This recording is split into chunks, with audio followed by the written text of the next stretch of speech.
Welcome to the first official episode of Polarizing Conversations. My name is Vanessa Paisani, and I'm so excited to have our first guest, Scott Stirrett, who is the founder and CEO of Venture for Canada.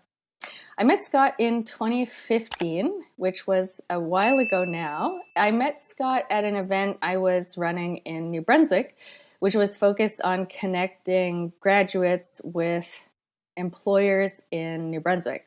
So Scott attended because Venture for Canada's goal is helping youth develop their entrepreneurial skills.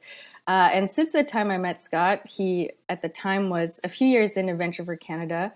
I had the opportunity to join the board of directors in 2016, so I've been able to have, I guess, a front row seat for the remarkable growth of Venture for Canada over the last number of years. And I think Scott's done a truly remarkable job.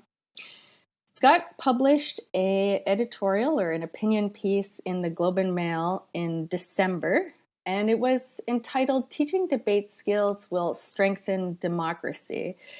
And I want to read you the first couple of lines of the article as a bit of an introduction to Scott and why I wanted to have him to introduce the topic of polarizing conversations and potentially help us think about some skills that might help. So the first couple of paragraphs of the article read as such. Increasing political and ideological polarization poses a significant threat to Canadian democracy and society. From climate change to a looming global recession, Canada faces immense challenges which require thoughtful and nuanced discussions. Too often, issues of national importance devolve into shouting matches and personal attacks, and I think that's very true, unfortunately. He then goes on to say, young Canadians need to be taught how to have healthy debates, which focus on the substantive arguments, involve active listening, and encourage both sides to acknowledge some validity to their opponent's arguments.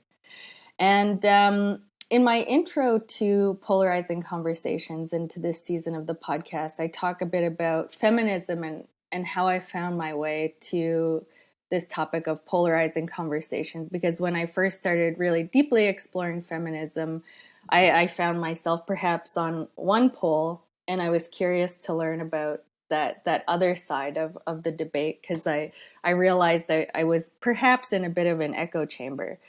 And so I really like what Scott has to say in acknowledging some validity to the opponent's arguments. And I would say for me, exploring the other side of that conversation has really helped deepen my own thinking as to what feminism as one potential polarizing topic means for me. And so with that, I would love to welcome Scott to the conversation. Thanks so much for being here, Scott. Thanks so much for having me, Vanessa, and that was a wonderful introduction, and thank you so much for the kind words about Venture for Canada. You've played a huge role in growing and developing Venture for Canada over time, and really appreciate all your support and looking forward to this conversation today. Yeah, so Scott, I'd love to hear a bit about what encouraged you or what provoked you to write this article to the Globe and Mail about debate skills. I know you have a long history of debate going back to your time as a younger person. Learning competitive debate skills played a critical role in my personal journey and development. I first started with competitive debate when I was in grade 8 in Halifax, and I caught the debate bug, and the train just kept on going. So, grade 8, I participated in a couple different competitions. By grade 9, 10, 11, 12, I was doing 10 to 12 different competitions a year. And for context, each competition is generally 2 to 3 days long and involves like 5 to 8 different hour-long debates. So it was probably the defining activity of my middle school, high school era. And while I didn't do competitive debate in university for a variety of reasons, that experience participating in competitive debate taught me so much and forever changed my life. It taught me how to work with other people, because when you're in competitive debate, you have to work with a team. It taught me public speaking skills. It taught me critical thinking skills. It taught me research skills. And there are many things that I learned from competitive debate that I still use today, which anyone who works with me can often attest to the fact that I will roadmap at the beginning when I'm making points. I'll say point 1, 2, 3. And that is something that directly comes from my experience in competitive debate. That's just one example. So to answer your question, Vanessa, participating in competitive debate had a huge impact on my life. And one of the things, to really emphasize in the close is that it also made me more open, I think, to other people's perspectives, because in competitive debate, you're assigned a side. And that's not necessarily the side you personally believe in. And I think that the process of constantly having to argue things you don't necessarily believe makes you a little bit more empathetic to other people, and recognizing that most issues aren't necessarily clearly right or wrong, although there are some issues that are. But most issues, there is a degree of relativism. And I think it can, by having to argue the side that you personally don't agree with, it can make you more empathetic to other people's opinions. Yeah, I totally agree. And in that article you wrote, too often issues of national importance delve into shouting matches and personal attacks. As you think about that in your own experience and what you just mentioned, and how that perhaps led you to founding Venture for Canada and really working with so many youth across the country. And I know you're also participating in Action Canada, which is a national fellowship, and perhaps you can comment on that too. But I'm wondering, how you see potentially we can help people and, youth, but also people in general, learn some of these debate skills to potentially reduce these instances of shouting matches and personal attacks, which seem to be so common on both, I would say, social media, but perhaps the media more generally as well. I think the first way to integrate debate skills or debate kind of education is through the school system. And there's a educational pedagogy called debate-centered instruction, DCI. So I'll use the acronym DCI a little bit in this discussion. And I think that one of the most effective ways to teach DCI is through teaching teachers, in essence, a kind of train the trainer approach. That in essence, by doing workshops where you teach teachers how to use DCI in the classroom, that it is the best way to reach the largest number of people out there, because almost everyone goes through schools. And if all teachers are using DCI in some kind of way, and by the way, an example of using DCI in the classroom would be, most people study the French Revolution, often in history, because it's a pivotal moment in humanity. What would be giving students to debate, was the French Revolution net positive or net negative? And then kind of assigning half the room to argue one side and half the room to argue the other. And that's a way that DCI can be leveraged in, for instance, a history course to get people to think critically about different kinds of issues. So that's the first level, is integrating DCI through the classroom and through teachers. And I think that can be done through teachers' colleges, but also through ongoing professional development for teachers, and doing 1 to 5 day workshops that teach teachers on how to leverage DCI effectively. The second piece, which I also think is really critical, is how to significantly increase the amount of young people participating in competitive debate. I think that by leveraging DCI more in the classroom, you're 100% going to get a lot more people participating in competitive debate, because when a lot of people get the experience of participating in debate, it's addictive. It's not for everyone, but for many people. So I think starting with the classroom, that's how you get more people participating in competitive debate. But there's other things that need to be done.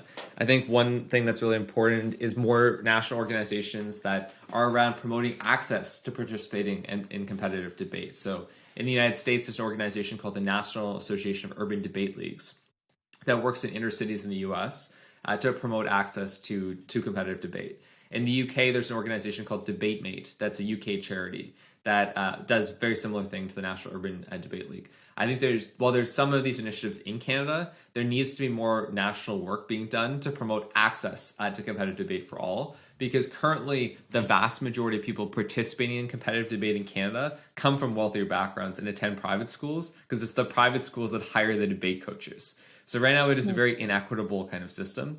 So to answer your question at a high level, I think it starts with training young Canadians through the education system. It starts with integrating DCI into the classroom and helping teachers better use DCI in their everyday classes. And then second, it's really making a big push to train debate coaches and to significantly increase the number of schools in Canada that have competitive debate clubs, which will then significantly increase the number of people participating and competing in competitive debate.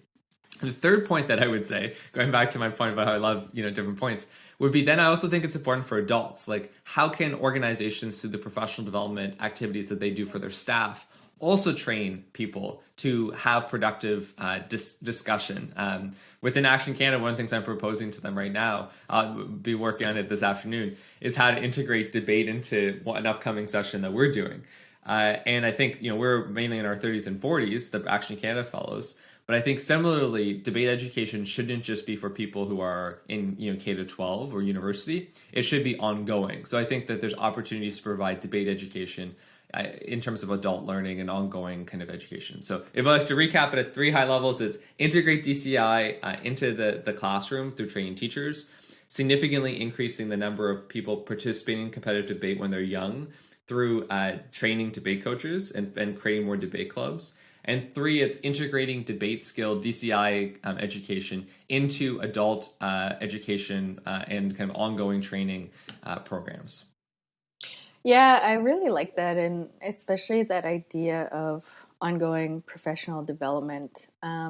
So in my own professional development, I trained as an executive coach, which for me has been really the art. It was almost a course or a certificate in listening. So it was the art of asking questions, but the art of asking questions is really built on the skill of deep listening, which is something that we try to learn, but unless you're really guided through the process of how to do that effectively, it's not something that is maybe as intuitive as we might think it is. And so, as I think about the skill of listening and the skill of asking questions, and then how it relates to building products or really putting things out in the world. And if I was to perhaps try to link this to Venture for Canada, so, a lot of or maybe not a lot, but a significant number of the fellows that Venture for Canada works with would be going into tech companies. And one of the things that we often hear about tech is that people are building products perhaps in an inequitable way because they're just taking their own worldview into the way that a product might get built. So as I think about this, and perhaps we could maybe talk briefly about that point that you made around professional development and tie that into really like expanding our worldview both through listening and questioning. I'm wondering what maybe some of the most significant learnings you had from this like formal training in debate about both listening and questioning that you might be able to help people understand a bit more deeply. One important thing to acknowledge is that I think sometimes my debate education at different points has also sometimes been like a handicap.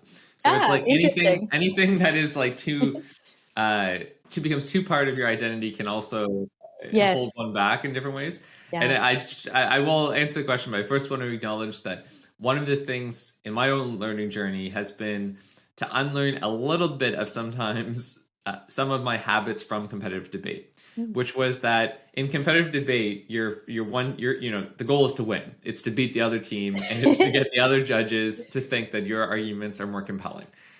And it's not to convince the other side to agree to your opinion. It's to convince the judges.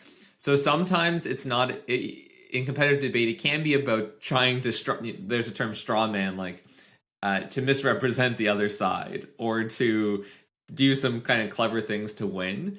Versus in life, let's say you have a colleague and you have a difference of opinion. You can just use your debate skills all you want to say, you're wrong. That's not going to like change the hearts and minds. It's more about listening deeply. It's about not actually trying to convince the other person always that you're like right. It's about like, I think that's probably one of the things, and I can still fall into the trap, is that I'll get a view and then it's like, okay, my goal is to convince other people to believe my opinion. So I think one of the things, true debate skills, like in the real world, is not about just like convincing other people to like believe your opinion, but it is about listening deeply to what other people are saying and then questioning your own beliefs and sometimes saying, okay, well, that person makes some interesting kind of points. Are they right? Like, should I be evolving my opinion? So to answer your question, Vanessa, I think one of the most important things about debate skills is really that active listening. And in the real world, in contrast to competitive debate, it's about listening to understand what the other person has said rather than listening to respond. And then based on your kind of analysis, potentially evolving kind of some of your own opinions. So that's what I would say is that one of like the principal ways that I think debate can be really valuable to different people in the workplace. Yeah, and I appreciate what you said about identity. As I've done some reading on this topic, and a couple of books that come to mind as I think about it are Think Again by Adam Grant, and I recently read The Power of Us by two academics that are originally from Canada, now based in the U.S., Jay Van Bavel and Dominic Packer. But one of the things is like the closer that we hold our opinion to our identity, the less likely we are to change it, and just listen to respond and listen to, really like listen to respond instead of listening to understand. And so I think that's a really interesting point. And one of the things that I've been in my own practice trying to work on is to pay attention to what I've learned to call the mind body connection. So when I find I'm reacting to someone's opinion, I try to ask myself like, okay, like, am I physically reacting to this? And the more I notice how I react in my body to when I'm on the defensive, the quicker I am to get back to listening to understand rather than listening to respond, which has been a lengthy process for me to get to. And so as you think about that and your experience working with a number of people, a number of influential people, a number of young people just getting into the workforce, and then with your peers at Action Canada, I'm wondering, you know, could you reflect on an instance where you felt like you were talking with someone who had perhaps a very different opinion or different perspective of an issue as you have, and how you were able to navigate getting perhaps to see each other a bit more compassionately, perhaps. Yeah, I think I'll share an example thinking about actually a conversation with a family member of which we had very different views on a social issue. And my impulse was just to say, you're wrong. That is a horrible opinion. You're wrong, yada, yada, yada. And well, that was my impulse. I didn't do that. And it's a very divisive issue that people tend to have very strong opinions about. And instead, what I did was I asked kind of questions like, well, why do you support? Like, to kind of get to better understand the logic. Like, what's the goal of that kind of policy decision? Like, what is your end goal? And to kind of use the Socratic method of just like question asking to kind of get a sense. And it's to say we still disagree on that specific issue, but the more I reflect on it, well, it might make me feel good to say you're wrong, that's a bad opinion, yada yada. And in the short term, just telling somebody they're wrong does not win hearts and minds.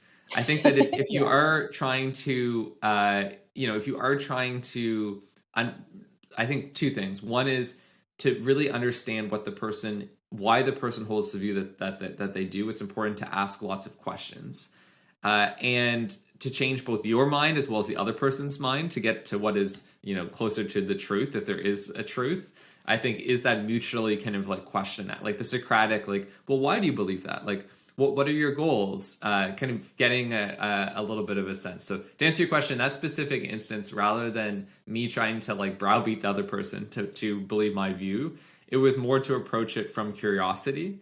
And it's to say my opinion didn't change on that specific issue. But I think the other person, I gained more of an understanding about why the person feels the way they do. And likewise, I think that that person's views might have changed a little bit to be a little bit more compassionate to some of the reasons why people have opposing views than themselves. Yeah, I love that. And I think family is where we often have where often these conversations are perhaps the most difficult for a lot of us. So, as we think about everything that we've talked about and translating that to perhaps something like social media, where it feels like there's, I don't know, it's easier to have these small little sound bites, and in order for them to be amplified, it's easier for them if they're, on like one side or the other. And maybe it goes back to what you were saying about on social media, really.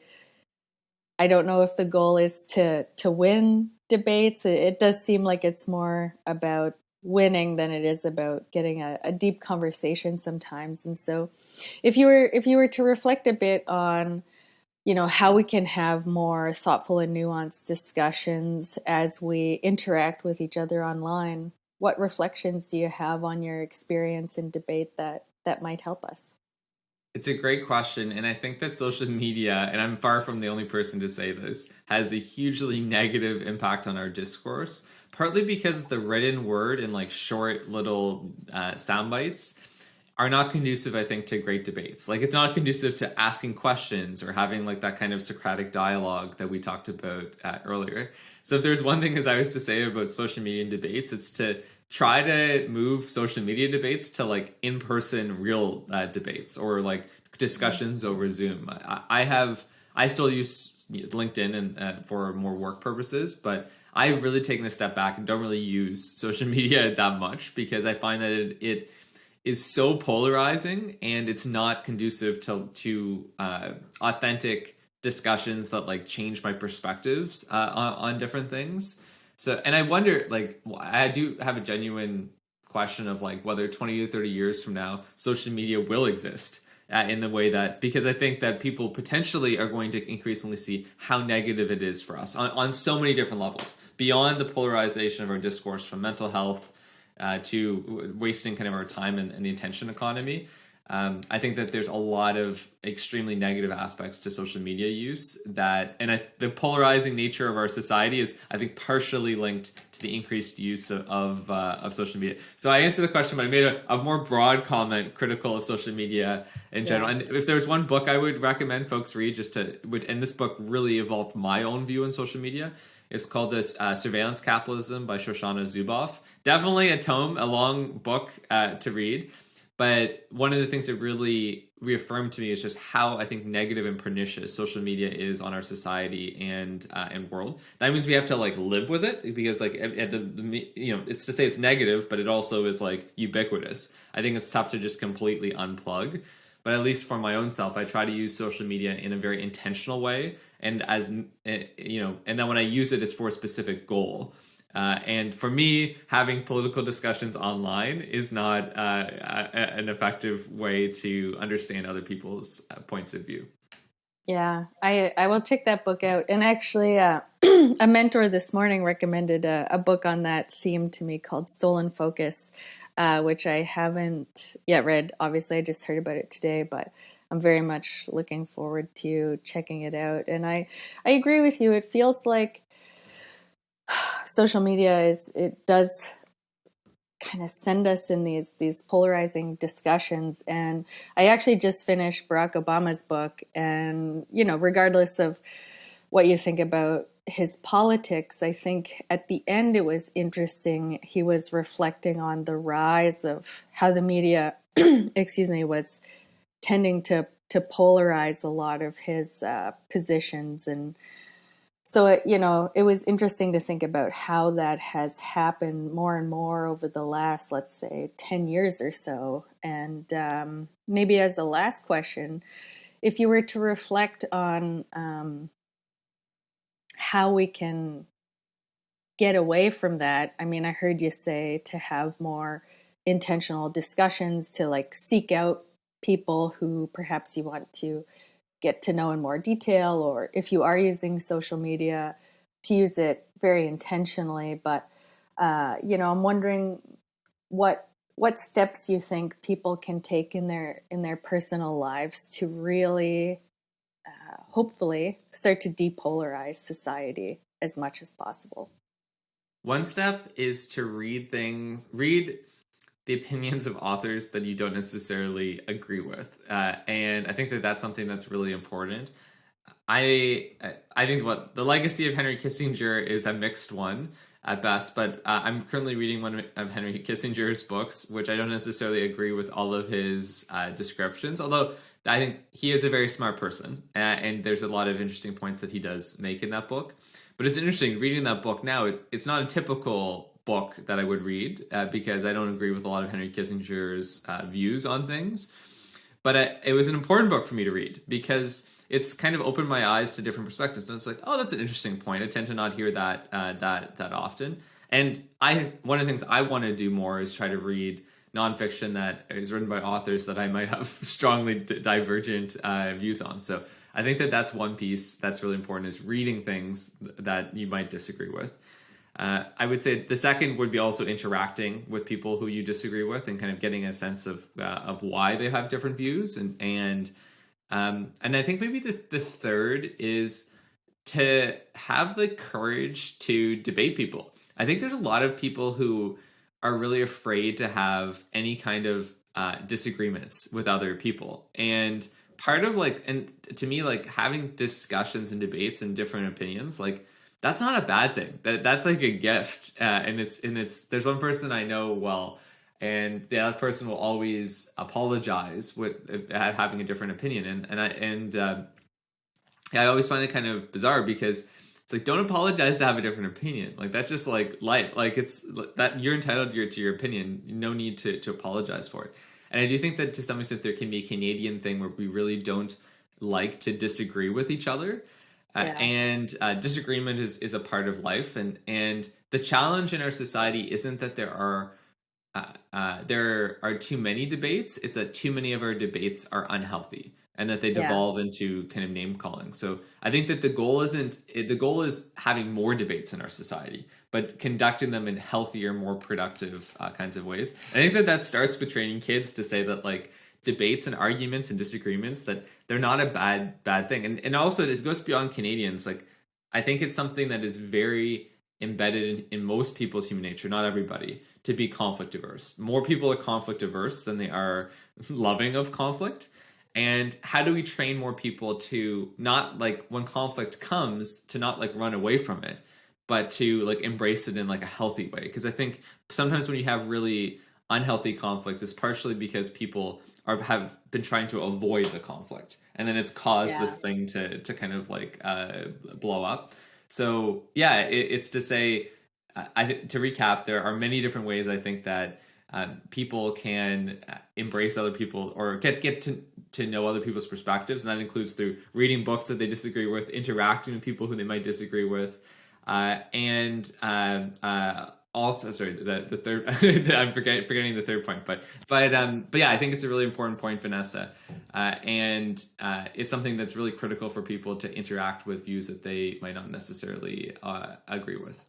Yeah, Scott, I love that reflection. And I mean, as you say that, the first thing that I thought of was, as it relates to the topic of feminism, and I think that in a lot of ways is still a polarizing conversation.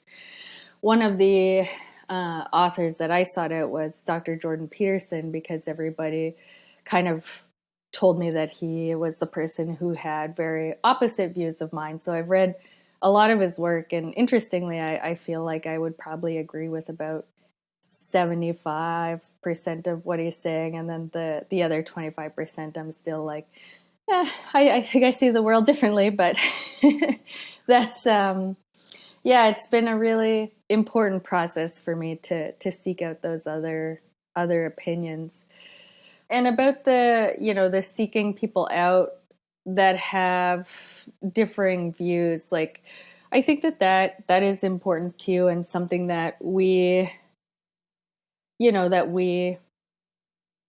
don't often do in our lives, whether it's at work or in our personal relationships, but that we can do. And if I think about Venture for Canada, I know we had a board retreat a few months ago. Well, I guess it was a while ago now, but I think one of the things that really helped us to get to some good outcomes at that retreat was that we had some fairly healthy conflict. And and when we did end up talking about what that conflict looked like and how we want to do that in the future. But I think that actually produced a lot of really great outcomes for us. And as we think about the ability to have this conflict with each other, I think what you said, going back to your article about personal attacks and shouting matches, when we're trying to understand someone's opinion who might be very different than ours, it's really important not to turn it into a personal attack, which I think is sometimes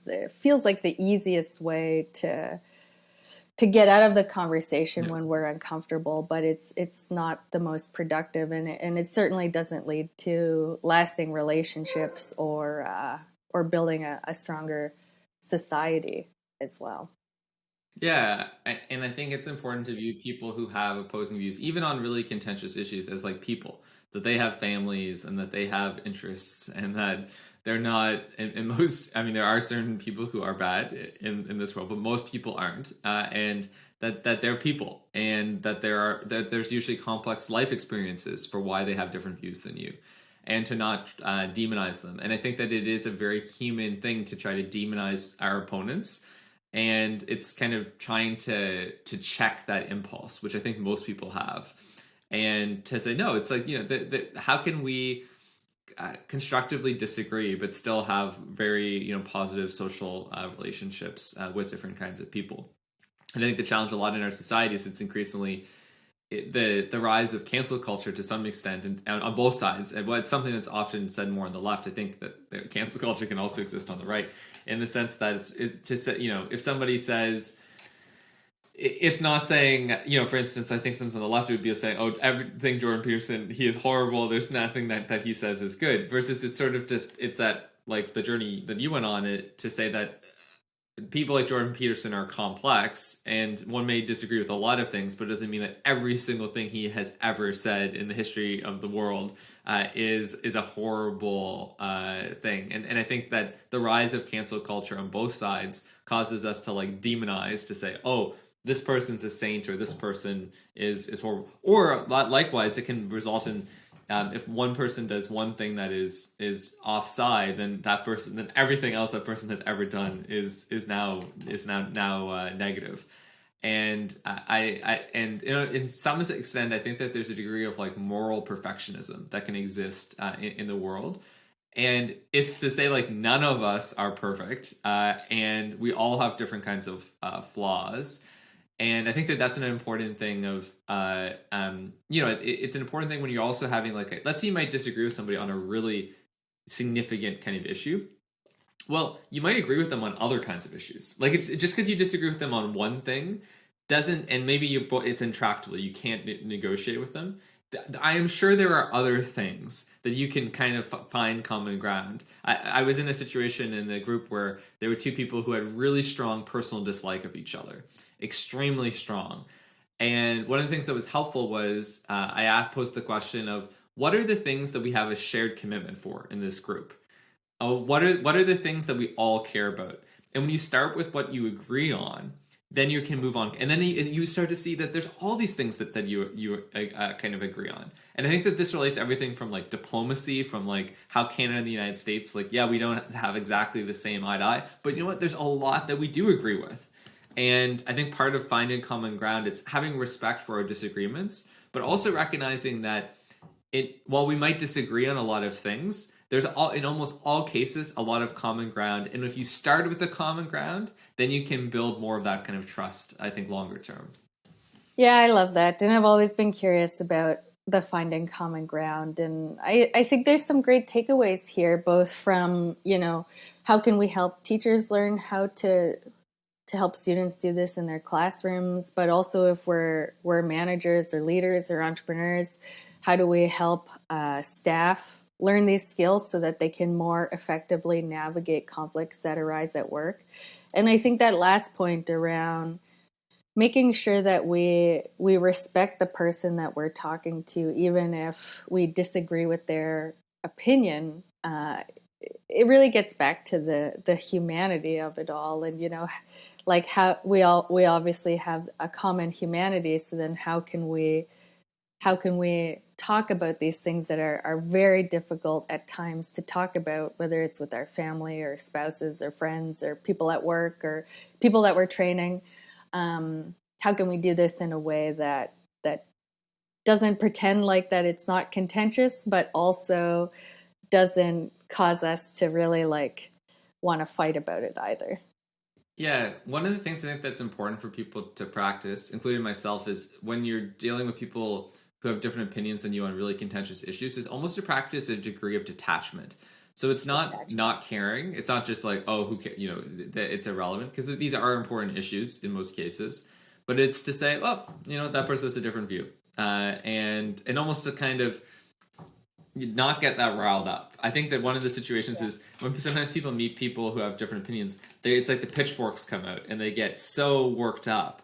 And I think a part of it, and that's where debate education I think can be helpful, is that like in life you constantly have to deal with people who don't agree with you, and it's being detached to some extent to say, just kind of shrug your shoulders. Yeah, you know what, that person has a difference of opinion. It's not that big of a deal.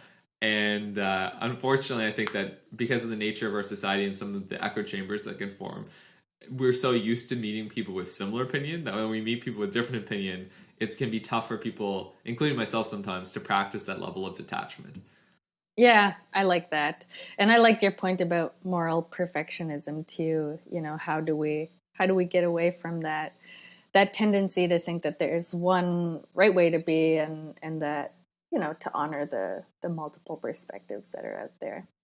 Yeah, and it's an interesting. Like I love reading biographies, and it's one of those things where when you read these biographies, you realize it's like for different political leaders or leaders in history, like they've all made mistakes. Like they've all, if we're trying to be perfect, like there's literally no leader out there that has even Barack Obama. Right? He's self-critical about his legacy. He wouldn't say that everything he's done has been amazing. He doesn't say that in his book, which is, by the way, one of the things I love about that book. It's more self-critical than I think a lot of other leaders.